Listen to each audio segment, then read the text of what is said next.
चे विचार सोडले म्हणून घरकाना घाटका झाले, घरकाना घाटका, इधर कभी नाही उधर कभी नाही.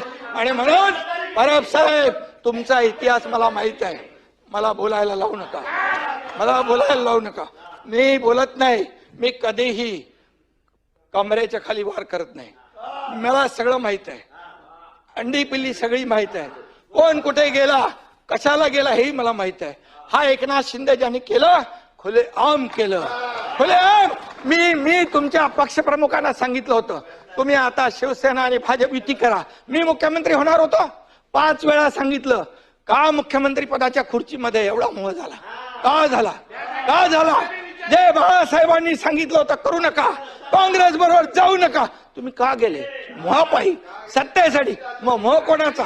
अरे आम्ही तर सत्तेवर लात मारली, आम्ही तर मंत्रीपद सोडलं 8 लोकांनी. तुम्ही सोडणार का मंत्रीपद? आम्ही मंत्रीपद सोडलं 8 मंत्र्यांनी.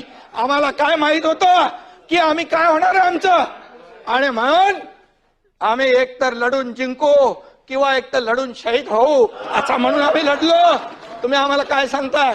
आणि म्हणून परब साहेब तुम्हाला, तुमचा माझा काय वाद नाहीये, पण तुम्ही एकच आहे, जे बोलाल की तुम्ही नोटीसला जाऊ घाबरून पळाले, हे पळाले ते पळाले, आतलं मला सगळं माहित आहे. कुणाची नोटीस थांबवायला काय काय केलं सगळं मला माहित आहे. त्याच्यावर तुम्ही जाऊ नका. तुम्ही फक्त बघा, मी तुम्हाला काय म्हणालो नाही, सभागृहामध्ये तुम्ही देखील काहीतरी बोलला होता असं मी बोललो.